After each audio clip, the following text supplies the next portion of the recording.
And a quick shameless self-promotion. If you guys don't know Golfholics, us, yeah, go follow us.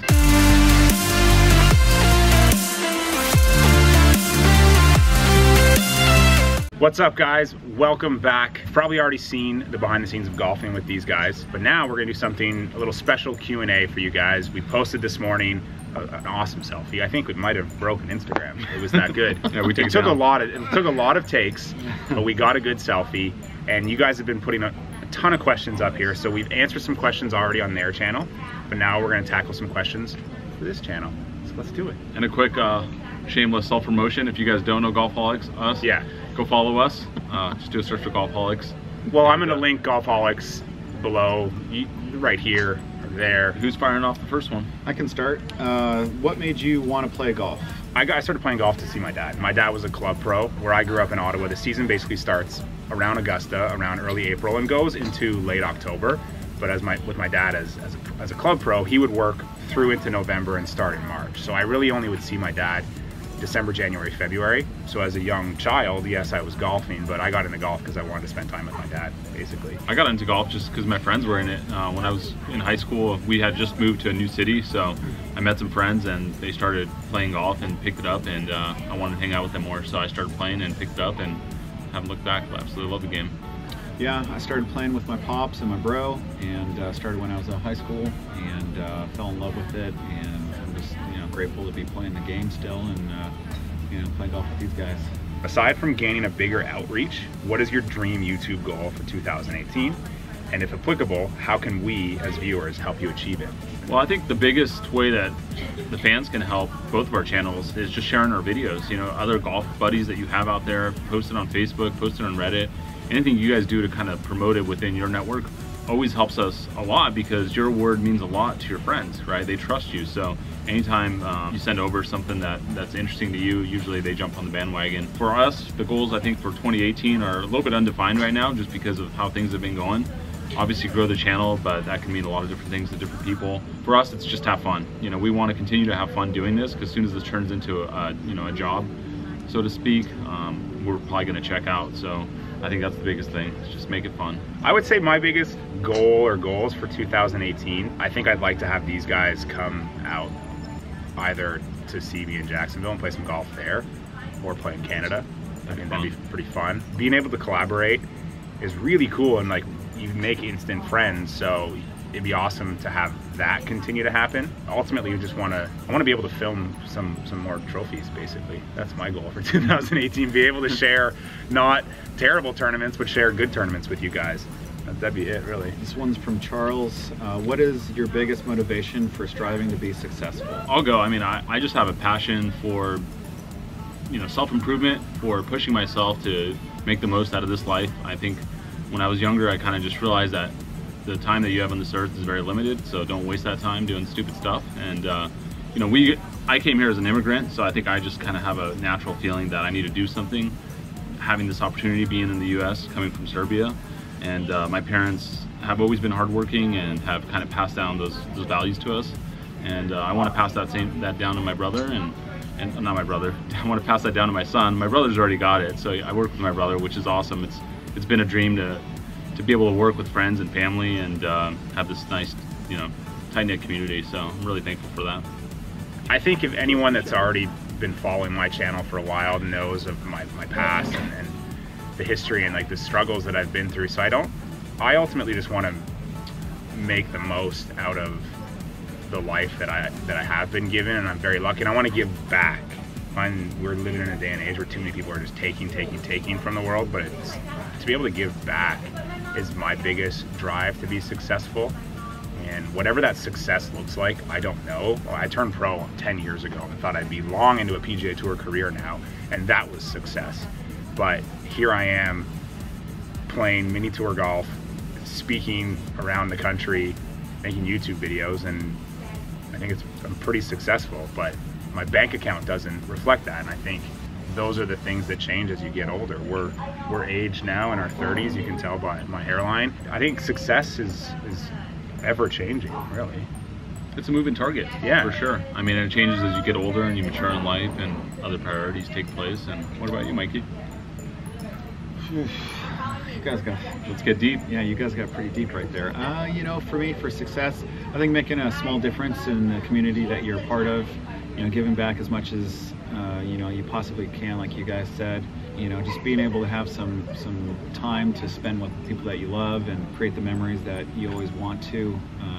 You know, probably when you're older, but try and do it, you know, at an age where you can enjoy it, like right now. And I think we're pretty fortunate. And I'm grateful to be, you know, living in San Diego and playing golf and healthy and, you know, just having a good time. You know, days like this are great. You know, this is what we strive for. You know, living the golf life is fun and, you know, sometimes really rewarding. And I think that's, you know, part of the success that, you know, I love being on the golf course. So I think that for me is important. You know, part of the success is, you know, playing golf and having fun.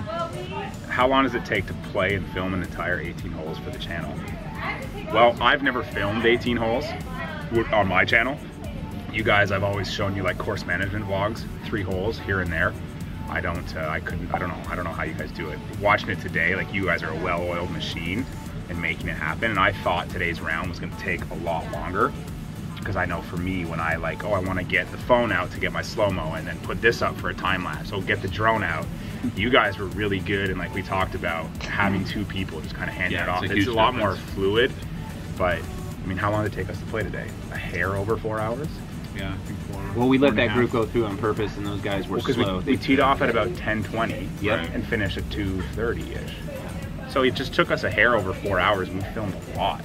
Filmed every shot pretty much. To me, as like an outsider, I thought it would take a lot longer. So I think that's what's cool about the behind the scenes, is I got to show you guys just kind of how it's done and the fluidity of it. And yeah, it only took a hair over 4 hours. There was a little minute where I got to pop the drone out, but that's when other people are hitting. So it's just like playing real golf, finding the minute when it's not your turn to hit, getting it out. And I guess it's being efficient with your time and where you're positioning on the green and everything. Like, but kudos to you, man, for doing it by yourself, because I think that's a lot harder than, because like we have each other, right? Not only to film, but also to, when things are kind of feeling down, to get each other excited about getting out there and doing it.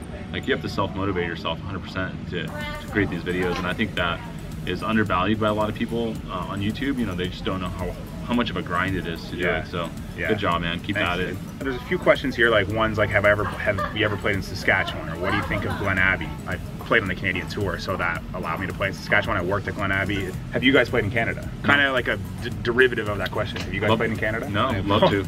All right, I think we have a plan for something to do this summer. I'm moving to Carlsbad. What club membership should I join? I'm gonna say Santa Luz. You know, if you don't mind the 20-25 minute drive, Santa Luz is the best club in town. The Farms is also another really good one. So yeah, it depends on how much money you have too. I mean, there's clubs that kind of range in price, but obviously we like Santa Luz. Palma Valley is pretty nice too, if you don't mind the drive. All right. What are the key things that got your golf game where they are today? Work. Like hard work. I think it's no different than our channels. It's consistency and hard work. No different than all of your actual careers. It's consistency and hard work and being smart. Like, and thinking about it. I mean, just thinking about what needs to be worked on instead of just going out there and pounding balls in the range. You know, identify the areas of your game that, you know, just lack. You know, whether it's putting or your short game. People ask us all the time, what should they practice? And we always say short game, because that's where the majority of your shots are going to be. You know, go 80 yards and in, and just practice that. How about 10-foot putts? Yeah, 10-foot putts, B said. That's, I mean, how many 3-putts? Like when we started this channel, I think I was having 6 to 7 3-putts per round on average. And just literally getting that down to like 1 a round has made a huge difference, right? That's like 6 strokes right there. So you got to just think about what needs work and then go work on it. Maybe this would be a good one to end on, because I think we could all have a different perspective on this question when it comes to tournament golf. What is your best advice for staying relaxed when playing in tournaments? Sometimes I feel like I take it too serious and I tighten up. So what's some good advice for staying relaxed? Not even tournaments, because hitting in front of a camera can be nerve-wracking. Mm-hmm. Yeah. Sure. Yeah. So what's some good advice for staying relaxed when playing? Let me guess, breathing? In a pressure situation.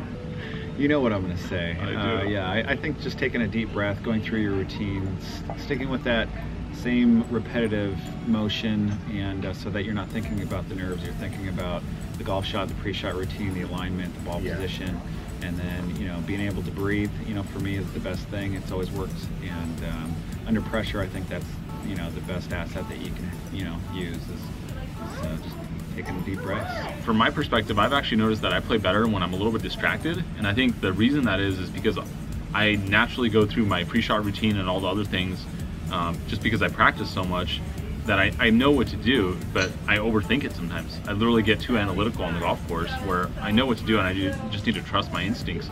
So actually not thinking too much about your round and just kind of almost going through the motions, I don't think is a bad thing, at least for me. I'm more of an analytical mind, so and just trying to stay relaxed. Like Mike said, I think breathing is massive, and it's easy to get caught up in the moment and forget to breathe, but just take your time and you know, slow things down a little bit on the golf course and it'll be fine.